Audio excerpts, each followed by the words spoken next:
What's up, guys? It's Ray J back with another video. And in this one, I want to break down what's happening with SPY, Tesla, and the overall market.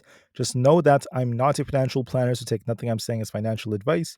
And also, if you guys can, please check out my Moomoo link. If you deposit $100, you're guaranteed 5 free stocks. If you deposit $2,000, you're guaranteed 30 in total. And the offer ends at the end of March. Anyways, guys, I just want to say that I have very, very limited time today, so I do apologize if this video is very short compared to usual. I will be back tomorrow morning to do my regular updates. Anyways, about the market, we had a very, very interesting day on Friday. Lots of buyers came back. They started to defend after so much downside. But the question is, what's going to happen from this point on? So there is some good news. The fact that the Senate has passed the 6-month funding bill for the government. President Trump has signed it, which is a good piece of news. And we've avoided that government shutdown. Good news so far. But there was some not so good news that came out involving the Middle East, as we're seeing tensions continuing to rise involving the U.S. Could this lead to more fears, and could that cause the market to dip? It's always a possibility. That's why you want to be prepared for anything just to be safe. And then when it comes to tomorrow, it's going to be Monday, March 17th. At 8:30 a.m. Eastern Standard Time, we have retail sales data coming out. Then we have some business inventory and housing market reports coming out, which is all quite minor. So we'll see what this leads to. Finally, the fear and greed index is currently at extreme fear. We'll see if this does shift over time.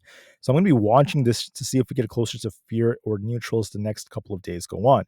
So the setups do look a little bit more bullish, but whether or not we get a pump depends on the confirmation we need. So Tesla needs to hold above 250 in my opinion. If we could hold above 250, which is where this resistance was right over here, I think we have the potential to push back up to 260 and eventually the 270s.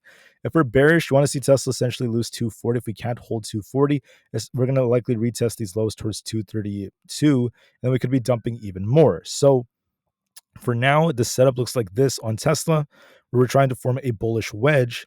I do anticipate there's going to be a downside move coming, maybe close to like 240 or so, the lower 240s. And if we could hold support and break 250, then we're looking for that pump to come back up to 262 or above like this. This is like the most likely possibility. There is some bad news and some good news coming out at the same time, but it all depends, guys. Do we get a Russian and Ukrainian ceasefire deal? Do we see some good news for Tesla and bad news? It's a little bit tricky to predict. Is Donald Trump about to announce more tariffs? Anything could happen. That's why I think it's the most intelligent thing is to have lots of plans in case this level fails or this one doesn't. So just to be safe, let me be very unbiased. If Tesla does not hold 240, we're looking for a move back down to 232, which is where this imbalance is. Watch 240 as the main support. If that fails us, we could turn back down. If we hold above 250, if Tesla holds it very nicely tomorrow, we're easily going up to 262.5, if not the 270s. There's going to be another squeeze move coming. But like I said before, the most likely possibility is us getting some kind of pullback move with this news that came out involving the strike. But hopefully things, aren't too bad tomorrow morning in terms of news, and Tesla could hold support and then see this, the setup play out.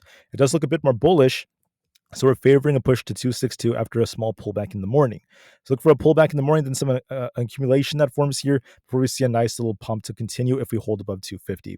Am I guaranteeing it? No, it depends on if you can hold 250 or not. So watch your levels and just know that what I just drew is the most likely possibility. On SPY, we have a bullish divergence. We got a very, very nice green day, but we need to hold 565 to remain bullish. If we hold above 565, we're looking for an attempt to get back up towards 572, then 575. If we end up losing 561, we could be dipping to 555. If 555 fails on SPY, we're going to be more bearish. I think we could retest the lows again. That's not going to be a good sign. So watch that very closely. If 555 fails, we're more bearish. And once again, if 565 breaks, we're more bullish. If we break above that, we're looking for an attempt to push higher, especially with this gap to fill up here towards 575. So my prediction is what I think is going to likely happen is we get some kind of pullback move in the morning.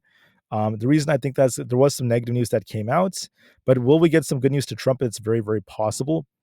And we could be forming kind of like an inverse head and shoulders instead, like this, where we get this like liquidity grab down around these levels, and we just continue to push. And this should continue to uptrend, approaching FOMC, in my opinion, as the most likely possibility.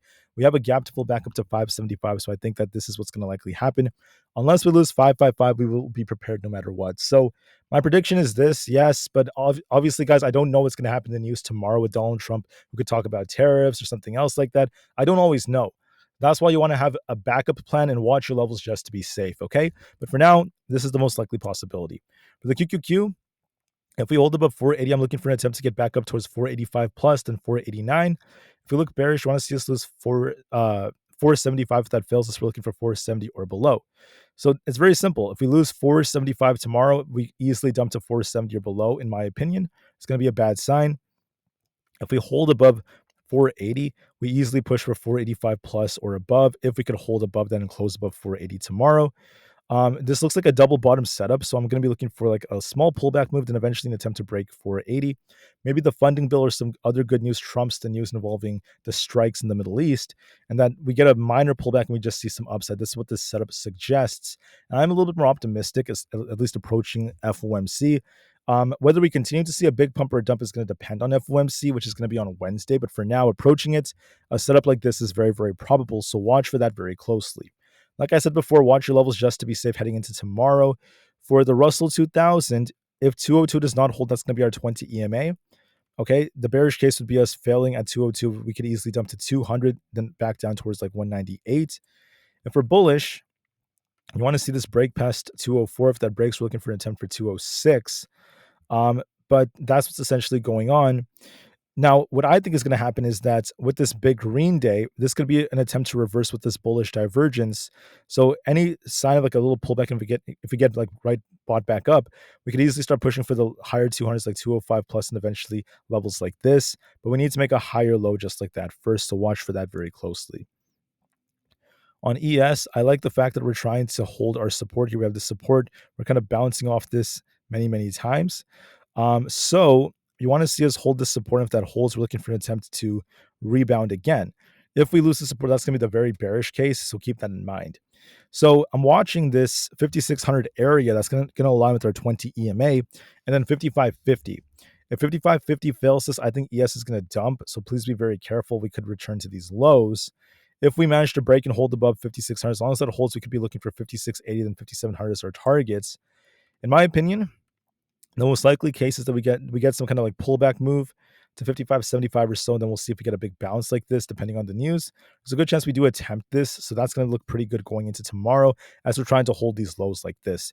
That's the most likely case. We do see a small dip, then continue to rally, but that depends just to be safe on all this news. So make sure you watch your levels just to be safe.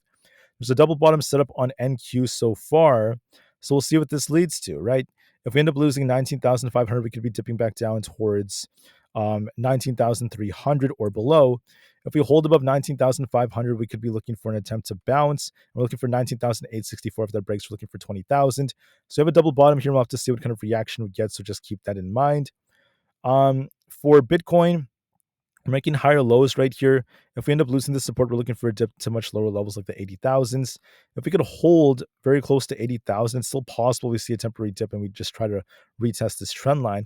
We need to try to hold support around here to continue this pump, or at least 80,000 at the very least. So we'll see if that ends up holding or not. On Nvda, we look very bullish, but I want to see us hold 117 to 120 first for confirmation. If we lose 117, we could turn back down, so watch that very closely. If we do get some kind of pullback move to retest 117 to 120, look for an attempt to push for 125. If 117 fails us instead, though, we could be dumping a lot more on Nvidia, and I'm going to be looking for, these imbalances down here like 111 to be returned if we end up getting that rejection. That depends on news and such, right? There's a lot of news that comes out, but I do think that this is more probable where we try to dip and bounce. The setup does look more bullish, so we'll see just to be safe. So watch your levels, but I do favor this a little bit more. Like I said about Tesla, we have a bullish wedge. Hopefully we do try to break out of this and we can continue to push for 262, then 275. I'm optimistic, so we'll give this some time, so be very, very patient. On Apple's looking bullish on the 4-hour.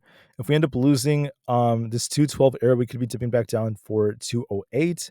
I want to see us hold at least 212. That's going to be a good sign. It does look like it wants to reverse a bit, especially back up to about 216. So a move like this, a dip and then a bounce to 216 would be very, very good. If we end up losing 210, we could be dumping a lot more, but overall we're making higher lows, so I think we're doing a good job. For Netflix, we're looking bullish. I think that we have a potential wedge forming. We have 931 as a potential target. If we end up losing 909, we're looking for a dip back down to the low 900s. If 900 fails us, it's going to be a bad sign. If 900 does not hold, we could be dipping back down towards the 880s. If we hold above 900, we're looking for an attempt to get back up to 930. I think there's a very good chance it does that, forming a cup and handle.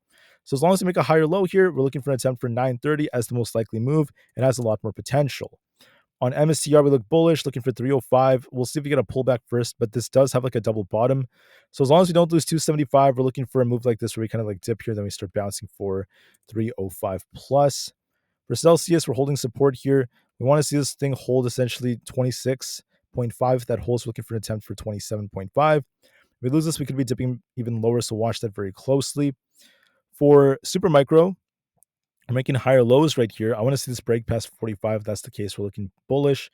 If we end up losing 39.7, we could be dipping a bit more, but we'll see how it goes. But overall, we're doing a good job. On Palantir, we have an inverse head and shoulders here. I want to see this continue to push for 91.6. If we end up losing 82.6 now, we could be dipping, especially where we have this gap towards 80. So it looks a bit more bullish here if we get some kind of pullback and start pushing for 90. So I think there's a good chance that's going to happen. For Rivian, we're holding up well. We have to break past 10.8. If that breaks, we're looking for 11. If we end up losing 10.5, we could be dipping more. So look for this nice little rebound for 10.8. For SoFi, we have a nice higher low that's trying to be made. As long as we don't lose 11.9, we're favoring 12.6.